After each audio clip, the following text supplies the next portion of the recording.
Hey, Doug Murin here. Hope background noise doesn't affect you. Sitting here in Claremont, Florida, kind of going over my contacts. People got hold of me. I promised I would come back with this topic from Murin Consultation Alliance. Once again, those who don't know this, we've greatly expanded what we're doing for the simple reason that we see an emerging trend to be open to input.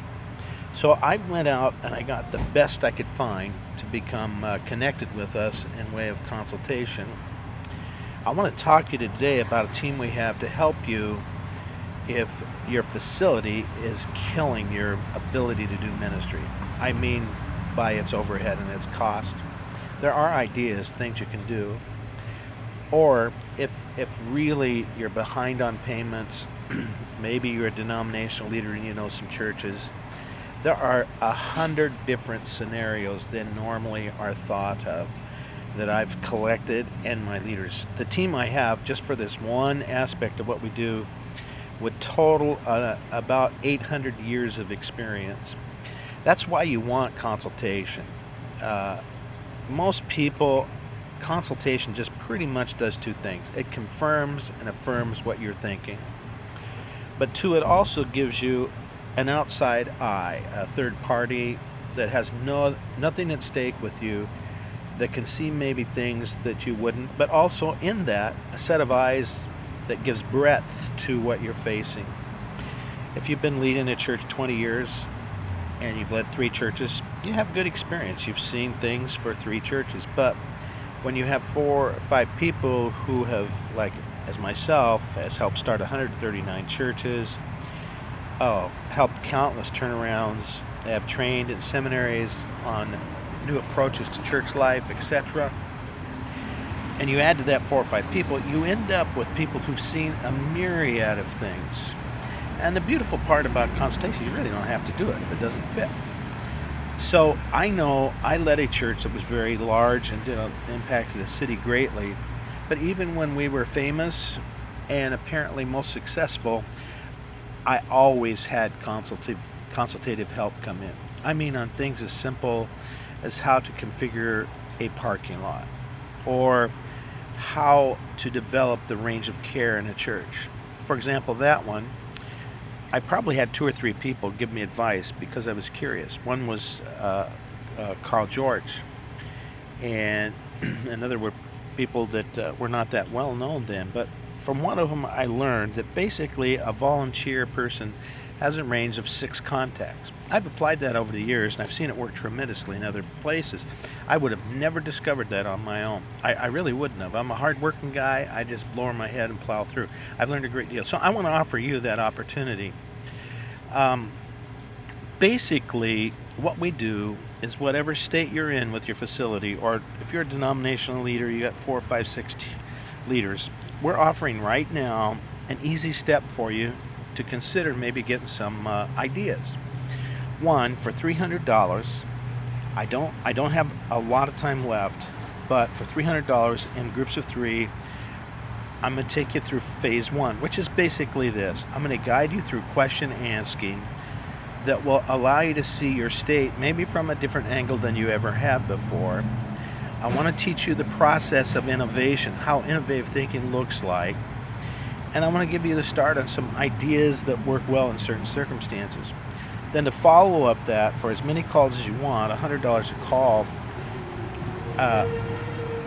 you just call me and I'll walk through it. If we get through that phase and it looks like I can with confidence say, hey, I think we can come in and shake your world and give you some great advice and develop something that matches your gifts, levels, and your community and your church, and also an idea of how to get a new idea across.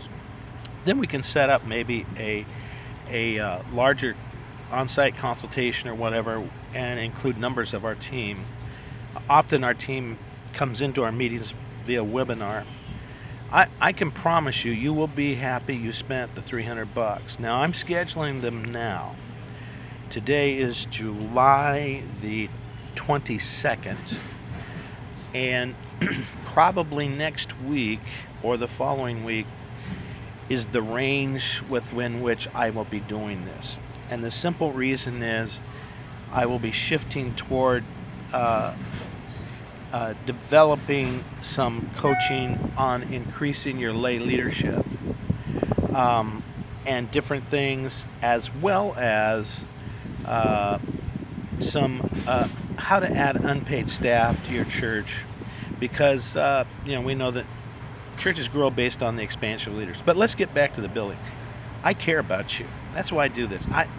I could find so many other things to do to keep a roof over my head, and frankly, I scramble as it is to make that happen.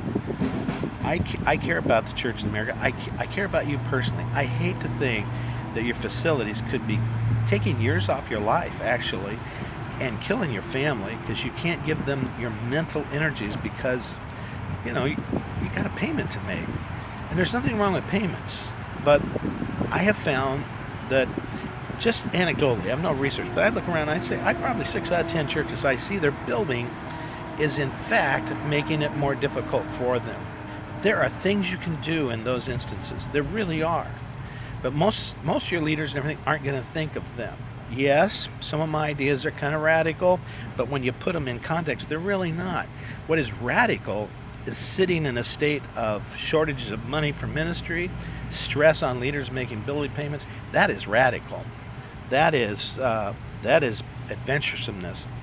New ideas are often the new security. So anyway, here's what you do. Call me at 407-982-6985. And I would advise you call me as soon as you look at this. If you're watching on Facebook and you're a member of a church or leader, pass this on to your pastor if you're in trouble. There is help. There is hope.